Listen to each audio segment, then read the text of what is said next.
여러분, 혹시 누군가를 사랑스럽고 소중하게 바라보는 것만으로도 인생이 달라질 수 있다는 걸 아시나요? 믿기 어려울 수도 있지만 이 방법은 발표 불안을 극복하는 데 있어 가장 강력한 해결책입니다. 그리고 단순히 발표에만 효과적인 것이 아니라 일상에서도 정말 놀라운 변화를 가져올 수 있어요. 오늘 그 비밀을 함께 확인해 보세요. 1. 발표 불안의 핵심 원인. 우리는 발표할 때 불안해지는 이유를 내가 말을 잘 못해서라고 생각하죠. 하지만 진짜 이유는 따로 있습니다. 바로 내가 청중을 바라보는 방식 때문이에요. 청중은 나를 평가할 거야.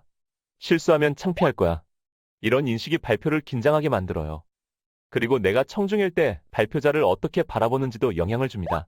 떨고 있네, 실수했네 라고 생각하면서 바라보면 나도 발표할 때 남들이 그렇게 나를 보고 있다고 느끼게 되죠. 발표 불안을 극복하는 가장 효과적인 방법은 청중일 때는 발표자를, 발표자일 때는 청중을 사랑스럽고 소중하게 바라보는 연습을 하는 것입니다. 이 시선은 단순한 기분이 아니라 내가 발표 상황을 어떻게 인식하느냐를 완전히 바꿔줍니다. 그러면 발표가 잘 되든 조금 부족하든 불안하지 않은 상태에서 자연스럽게 말할 수 있게 됩니다. 발표는 누구나 잘 될 때도 있고 부족할 때도 있어요. 야구 선수가 타석에 들어설 때마다 매번 안타를 칠 수 없듯이 말이죠. 문제는 발표가 생각처럼 잘 되지 않을 때마다 불안과 떨림이 반복되면 점점 더 자신감을 잃고 발표 자체를 회피하게 된다는 겁니다. 그래서 중요한 건 발표의 결과와 상관없이 불안을 느끼지 않는 방법을 찾는 것입니다. 그리고 그 핵심이 바로 사랑스럽고 소중하게 바라보는 시선을 통해 발표에 대한 생각의 차원을 바꾸는 것이라는 사실이에요. 물론 생각은 하루아침에 바뀌지 않아요. 그래서 꾸준한 연습이 중요합니다. 수개월 정도 청중일 때는 발표자를, 발표자일 때는 청중을 사랑스럽게 바라보는 연습을 하면 생각 자체가 바뀌게 됩니다. 이 방법은 지난 10여 년간 수백 명에게 적용되어 많은 사람들이 효과를 체험한 검증된 방법입니다. 2. 사랑스럽게 바라보는 것의 마법 같은 효과. 이건 단순한 개념이 아니라 실제로 현실을 바꾸는 힘입니다. 제가 직접 겪은 경험 두 가지를 들려드릴게요. 1. 숙소 예약 사례. 여행 중 숙소 문제로 프런트에 요청을 해야 했어요. 사전에 예약한 방 대신 다른 방으로 변경하고 싶었는데 모든 예약은 인터넷으로 선예약하는 방식이라서 현장에서 다른 방을 요청하는 것이 좀 부담스러웠죠. 저는 원래 규정이 없는 것을 요청도 안 할 뿐더러 어쩔 수 없이 해야 하면 머릿속으로 어떻게 이야기할지를 한참 생각하곤 했습니다. 하지만 그날은 어떻게 말해야 할까를 고민하는 대신 프런트에 계신 분을 사랑스럽고 소중하게 바라보자고 결심했습니다. 제가 사랑스럽게 바라보며 이야기했을 때 직원분은 미소를 지으며 잠시만요. 도와드릴게요. 하시며 방 변경을 바로 처리해 주셨어요. 그때 저는 느꼈죠. 사람에게 부탁하는 것이 이렇게 쉬운 것이었나?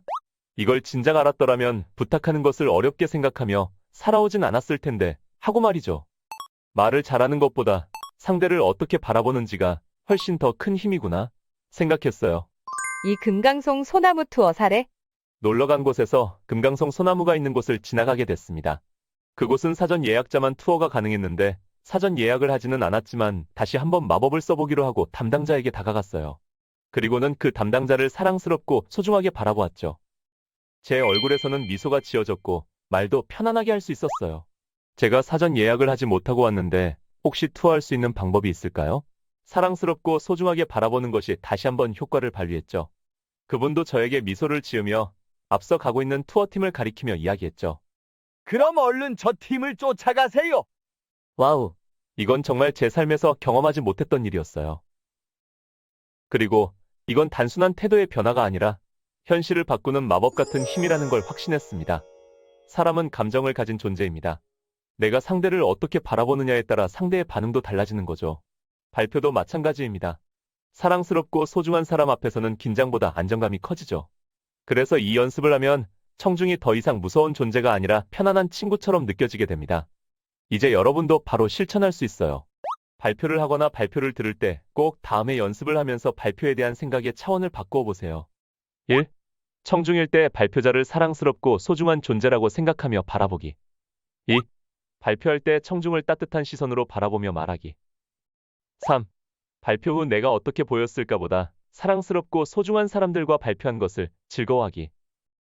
이렇게 시선이 바뀌면 생각이 바뀌고 생각이 바뀌면 발표가 바뀝니다. 사랑스럽고 소중하게 바라보는 연습은 발표를 편안하게 만들고 내 삶의 관계와 분위기까지 바꾸는 마법 같은 힘이 있습니다.